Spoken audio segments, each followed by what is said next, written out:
You know, Aziz, only 4 days ago, last Thursday, we buried the remains of my parents. My mom was burned so badly, she cannot be identified. Many were kidnapped to Gaza. I was drowning in an ocean of sorrow and pain. Our tears went down on our face to our bodies. Our bodies were wounded, damaged from the war. And then our tears washed our bodies and healed it, making it whole again.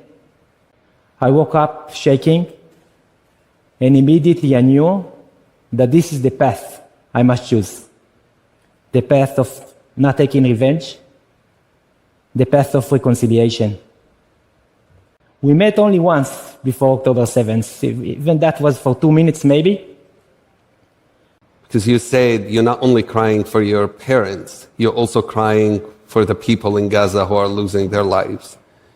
And that you do not want what happened to you to be justifying anyone taking revenge. You do not want to justify war. And it's so hard to do that.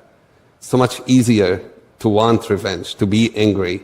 When my brother Tayseer, who's 19 years old, was killed by Israeli soldiers, I was angry. I was bitter. And I wanted vengeance. I was 10 years old and I thought there is no other choice. Regardless of what other people do, the choice is always mine. And I do not want to take revenge. That when I choose to be angry and hateful, I'm being a slave to the person who killed my brother. My friend, Abdel Rahim, he lost 50 people in his family. In this photo, you can see all these kids have been killed. And in the upper middle photo, the father of these kids was in Israel when they were killed. I do not want my story to lead to hate.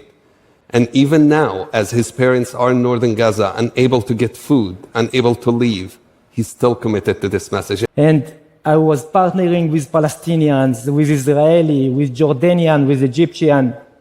And I learned that the first step in reaching a shared society and a shared future is knowing the other side narrative. And following your work for many years, even though we met only once, I think there is no one in the world that knows better how we can take our divided narratives and make them into a shared future and a shared society. It's lack of recognition, not willing to understand each other's historical narrative, and not having a shared vision for our future. That's how divided we are, how little we know about each other. We meet in the future that is based on reconciliation and recognition, that is based on security and safety, and of course, on equality. And now we must use the same steps I used to fulfill, or we used to fulfill our previous dreams in making this dream into reality. We are all dreaming of peace. We are building a coalition. Right now, we are writing a very detailed, informative roadmap, and we are already starting to execute. And what we are doing now, tonight, we are executing the first 2 chapters of our roadmap. And my hope is that we continue to use anger as a way to bring people together, to ask ourselves, what can I do to make things better? Yeah. And it brings me to the most important lessons I learned, that hope is an action.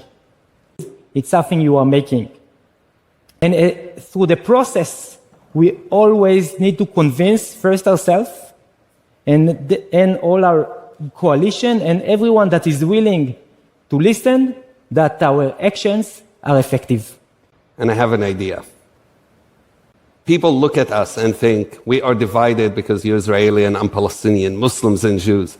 But if you must divide us, people should divide us as those of us who believe in justice, peace, and equality, and those who don't yet.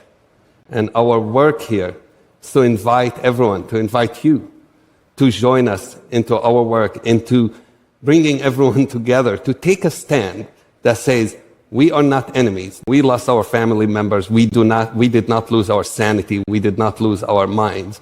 We are here together saying we will fight on the same side for justice and for peace.